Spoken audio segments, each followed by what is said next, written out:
삼국지 유비를 따라 입촉하여 율령제정에 참여한 인물이 있으니 이적입니다. 오늘 손찬이 형은 이적에 대해 탐구해봅니다. 이적이 허미, 송간, 이진 같이 묶인 잡장열전 중에서도 그 기록이 가장 적어요. 글자 수로 치면 180자 내외입니다. 더욱이 배송지주도 안 달려있어요. 그러다 보니 그 역할에 비해서 상당히 베일에 쌓인 인물이다 볼 수 있겠습니다. 그래서 이번 시간은 그 짧은 기록이 넌지시 귀띔해주는 듯한 이적의 서사를 한번 추측하는 시간을 가지도록 하겠습니다. 기록이 짧기 때문에 그 주어진 단서로 추측하는 거 말고는 유의미한 컨텐츠가 안 나옵니다. 이적의 자는 기백이며 사냥인이다. 젊어서 동양인이자 진남장군 유표에게 의지하였다. 이 짧은 기록이 말해주는 것이 생각보다 많습니다. 종친을 각 주의 목으로 임명하여 다스리게 해야 된다. 유언의 주장이 받아들여지면서 유표가 형주로 부임하게 되죠. 이때 유표가 계부권이 있는 진남장군의 군호를 받습니다. 계부권이 있으니 자신의 부하들을 임명할 수 있죠. 고향 관시로 이적을 데리고 간 거예요. 다만 당시 이적은 약관이 안 된 10대였을 가능성이 높습니다. 아마 유표가 어린 이적을 데리고 있다가 형주로 가서 소리 정도로 썼을 것이다. 이때 했다는 관직이 안 나오고 다만 소의, 어려서 의지했다라고만 나와요. 그러면 이적은 왜 유표한테 어린 시절부터 의탁했느냐? 유표가 당인이었습니다. 천하로 치면 8급이요. 강남으로 치면 8준의 일원이었죠. 즉 당고예금으로 관직이 막힌 상태였어요. 그런데 유표는 황족이니까 목숨을 부지했지 대부분의 당인들은 옥고를 치르거나 도망자 신세였습니다. 바로 공룡이 어릴 때 당인을 숨겨졌다가 그 가장이었던 공룡의 형이 처형당하죠. 이 금고가 황건적의 난 때 풀립니다.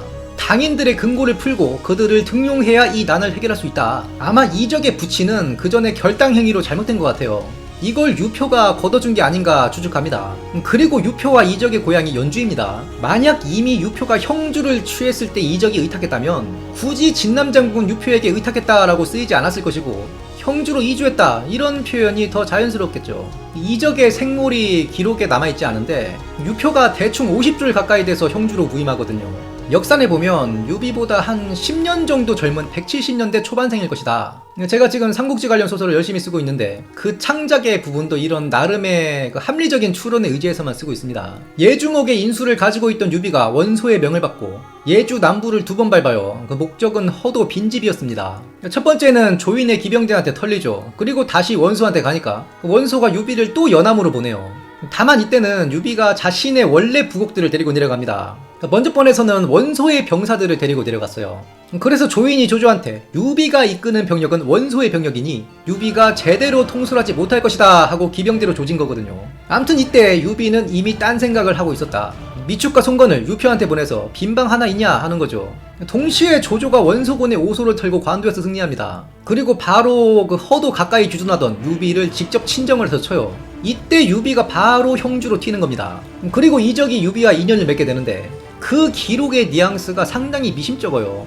적, 상왕래 자탁, 적이 항상 오고 가며 스스로 의탁했다. 누구한테? 유비한테. 그래서 소설 연의에서 이적이 유표 밑에 있을 때 유비를 도와주는 그런 창작이 생긴 듯한데 그러니까 당시 이적은 유표의 세객이냐 유비의 세객이냐 그 포지션이 상당히 애매한 거예요. 근데 이게 명확치 않은 게 유비의 서사 중에 유비가 국지 도발을 하니까 하우돈이 토벌하러 내려오죠. 이 자그마한 국지전이 연의에서 방망파 전투로 뻥튀기 되는데 이 이후로 약 5, 6년간 유비의 기록이 비어 있습니다.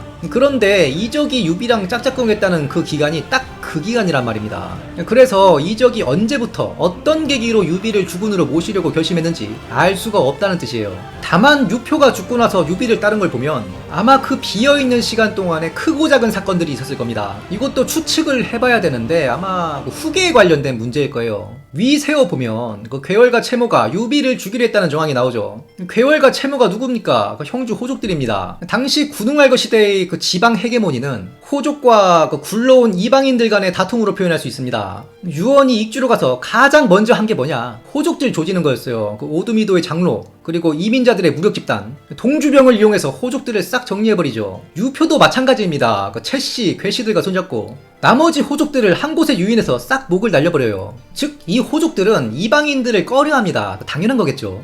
그런데 유비가 과거 장수의 역할을 하면서 너무 자주 형주의 정세에 관여를 하는 겁니다. 조조를 쳐야 된다. 유표와 전쟁을 논하기도 하고 매번 송건을 배덕시켜서 유표랑 같이 얘기하고 놀았다는 기록도 있죠. 즉 유비가 신야에 있으면서 양양에 뻔질나게 드나들었다는 거예요. 그러니까 채씨나 괴씨가 보기에 유비 저 키 큰 놈 나중에 후계에도 관여를 할 놈이다 경계할 수밖에 없었다. 그런데 이적도 이방인이죠. 이런 정치적 이해관계가 있었을 것이다. 유표가 죽고 유종이 그 뒤를 잇는데 유비가 신야에 잘 있다가 조조군이 가까이 와 있는 것도 모릅니다. 유종이 뒤늦게 우리 그냥 항복하기로 했다 그런 줄 아슈. 유비가 대노하는 겁니다. 이걸 지금 말해주면 어떻게 하냐, 나 죽으라는 거냐 하면서 사자로운 송충을 죽이려다가 살려서 보냅니다. 송충이 명망 있는 학자였기 때문에 안 죽인 걸로 보여요. 그리고 바로 강릉으로 도망을 가는 건데 조조가 강릉에 물자가 많으니 유비한테 주면 안 된다. 5,000기병대 호표기를 보내 추격하게 합니다. 그래서 유비가 결국에는 하구로 튀죠. 그 뒤에 적벽대전이 일어나는 것인데 이런 일련의 과정에 이적이 유비를 따랐다 보면 됩니다. 그래서 나중에 유비가 입촉했을 때 좌장군부 속관이 돼요.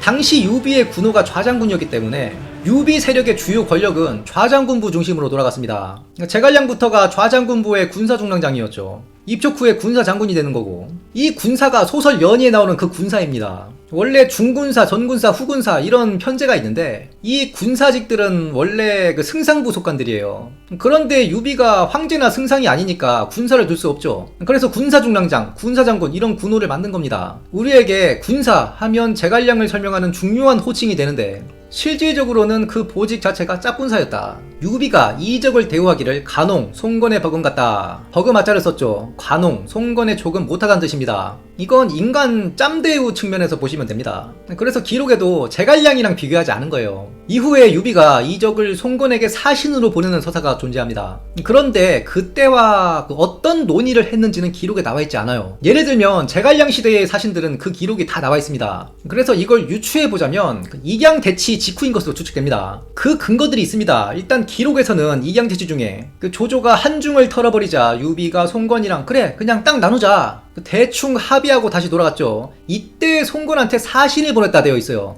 그런데 그 사신이 누군지는 나와 있지 않습니다. 이 사신이 이적일 것이다 보는 거예요. 이적이 송건에게 사신으로 갔을 때 일화가 하나 있죠. 이적이 송건을 만나서 절을 하니 송건이 말하기를 노사 무도지구노 무도한 군주를 섬기느라 고생이 많다. 그러니 이적이 답하길 일배일기 미족비노 한 번 절하고 한 번 일어났을 뿐이니 고생했다고 하기엔 충분하지 않습니다. 송건은 유비가 무도한 군주다 비꼰 건데 이적이 절을 하면서 너한테 한 번 절한 게 고생한 걸 할 수 있냐. 즉 송건이 말한 무도한 군주를 송건으로 대받아친 거예요. 이적의 말빨을 보여주는 일화인데 이 일화에서 이것보다 더 중요한 사실이 있습니다. 송건이 처음에 유비를 보고 무도한 군주라 했죠. 외교적 결례를 범했단 말입니다. 그 두 세력의 사이가 안 좋을 때라는 거예요. 즉 형주를 두고 다툰 이후라고 봐야 된다는 얘기입니다. 물론 유비가 일흥에서 패하고 난 뒤로도 볼 수 있지 않느냐. 이때는 사실상 육손이 대촉 외교를 대리했어요. 그래서 유비가 직접 육손한테 서신도 쓰고 하죠. 즉 상수를 경계로 형주를 나누는 그 협상을 이적이 했다는 겁니다. 이적전의 짧은 기록에도 그 뒤에 나오는 서사가 소문장군으로 승진했다. 나름 이걸 공으로 본 거예요. 참고로 소문장군은 그 소무장군의 이미테이션입니다. 그냥 족보 없는 개 자포란 뜻이에요. 삼국지 게임 보면 이런 개 자포들이 편장군, 비장군보다 높게 나와 있는데 이건 좀 수정을 해야 된다 보입니다. 편장군과 비장군은 기본적으로 병권과 아문을 가지는 장군직입니다. 이런 병권도 없는 개 자포랑은 다르단 말이죠. 그리고 송건이 이적을 기이하게 여겼다. 당시 기이하다 이건 긍정적인 표현이라 했죠. 송건이 이런 당돌한 스타일을 좋아했습니다. 송건이 좋아했다던 사신, 그 등지가 또 이런 타입이에요. 송건이 제갈량한테 보낸 서신에서 뭐라 해놨냐면 송건이 평하기를 정갱지연다 부염야. 정갱은 말이 너무 많고 쓸데없는 그 듣기 좋은 소리만 한다. 속을 알 수 없는 놈이다 이 뜻이에요. 그러면서 오직 등지만이 두 나라의 관계를 회복하게 할 수 있다 말한 건데 참고로 정갱은 등지의 외교 전임자죠. 그리고 정갱은 배운 자예요. 말을 상당히 품격 있게 가려했을 것인데 송건이 이런 격식 차리는 사람들을 안 좋아했다는 겁니다. 이적이 초면에 대놓고 그 무도한 군주는 유비가 아니라 너다 하니까 송건이 이놈 봐라 하면서 좋아했고 협상도 잘 된 걸로 보입니다. 육손의 말대로 유비가 병사를 부리는 일에는 성공한 것보다 실패한 게 더 많지만 이런 외교는 실패한 사례가 거의 없어요. 사신으로 보내는 사람을 잘 썼기 때문입니다. 앞서 말한 정갱 있죠. 유비사후 유선이 즉위하고 제갈량이 정권을 잡은 후 처음으로 보낸 사신이 바로 정갱이에요. 유선의 즉위를 알리는 형식적인 사신이었겠으나 송건이 정갱을 마음에 안 들어했다는 거죠. 제갈량의 시행착오입니다. 그러니까 사람 쓰는 데는 유비보다 한 수 아래다. 그 오나라의 정갱 같은 각 잡힌 사대부로는 안 되겠구나 깨닫는 겁니다. 그래서 등지를 파견하니 송건이 하오하오한 거예요. 저번에 보낸 놈은 영 파이였는데 이번에 보낸 놈은 제대로 된 놈이다. 이렇게 직접 편지까지 쓰죠. 이적은 유비 생전에 촉과의 제정에 참여했다 되어 있습니다. 이 촉과는 당시 촉한의 새로운 율법이에요. 당시 촉에서 가장 학식이 높았던 유파가 당연히 참여했고 제갈량, 법정, 이엄 그리고 이적 같은 정치인들이 참여했다. 그러면 촉의 대유학자 초주는 왜 참여 안 했느냐? 이 당시 초주는 말단 관리로 중용받기 전이었습니다. 초주가 이름을 날리는 건 유비사후 제갈량 집권기예요. 참고로 삼국지를 쓴 진수의 스승이 초주죠. 안타까운 건 이 촉과가 전해지지 않습니다. 만약에 촉과가 좀 더 늦게 만들어져서 초주가 참여를 했다. 그러면 지금 전해졌을 가능성이 높아요. 진수 입장에서 스승이 참여한 율법이라면 분명 보존하려 했을 겁니다. 그리고 사마씨 진의 황실 서고에서 삼국지나 제갈시집과 함께 전해졌을 가능성이 높겠죠. 이 촉과가 느슨한 법이었느냐 타이트한 법이었느냐? 저는 개인적으로 상당히 타이트한 법체제였다 추측합니다. 법정과 제갈량이 논쟁을 한 기록이 있어요. 법정은 상당히 자유분방한 사람이었고 제갈량은 어찌 보면 고리타분한 관료주의 신권주의자였는데 법정이 제갈량한테 고조 6개의 약법 3장을 예를 들면서 고제께서도 입촉하시고 법을 완화했다. 이에 제갈량이 답서를 쓰니 그건 하나는 알고 둘은 모르는 얘기다. 유장이 망한 이유가 뭐냐? 엄격한 법도가 없어서 그렇다. 그래서 이 촉과는 제갈량이 제시한 방향으로 흘러갔을 겁니다. 그리고 그를 뒷받침하는 사례가 꽤 많아요. 일단 읍참마속을 보면 충분히 제갈량의 재량으로 마속을 살릴 수 있었습니다. 다른 제장들도 안 그래도 인재도 없는데 마속까지 죽이면 어떻게 합니까? 오히려 일을 만회하게 하자. 제갈량이 그러면 법도가 안 선다 하면서 죽여버리죠. 고대 법체계에서 형법과 조세 관련 율령이 거진 90% 이상이라 보면 되는데 읍참마속의 예는 당시 촉의 형법 체계가 상당히 타이트했다는 뜻이에요. 그리고 요립이 광역도가를 실현하면서 왕년이 세금을 너무 가혹하게 걷어 백성들이 피폐하다. 제갈량이 왕년한테 징수를 시켰습니다. 그 당시가 국벌 직전이었어요. 즉 조세도 상당히 타이트했었다는 정황이죠. 조예의 노포천하 병방고익주글에서도 량은 익주의 땅을 업신여겨 백성들을 모질게 부렸으니 이랑, 탕거, 고정, 청강 땅의 백성들이 량을 원수로 대한다 이런 내용이 있죠. 이게 어쩔 수 없는 게 한 주를 가진 나라가 6주를 가진 나라와 맞서자니 그렇게 타이트하게 걷지 않으면 군비가 부족하여 답이 없는 겁니다. 그러면 이적은 촉과 제정에 있어서 매파였느냐 비둘기파였느냐? 제 생각엔 비둘기파였을 것 같아요. 이적의 짧은 기록에서 그나마 유추할 수 있는 것이 이적의 사고방식이 상당히 유연하고 융통성이 있는 인물임을 엿볼 수 있거든요. 이적의 기록이 제갈량 집권기부터는 사라집니다. 외교 라인도 싹 다 교체되죠. 유비시대에 촉과 제정에 참여했다. 이게 마지막 기록이에요. 즉 이적은 사실상 유비시대의 마지막 외교관 세대라 볼 수 있습니다. 아마 통치 이념이 제갈량이랑 좀 다르지 않았나 추측할 수 있겠습니다.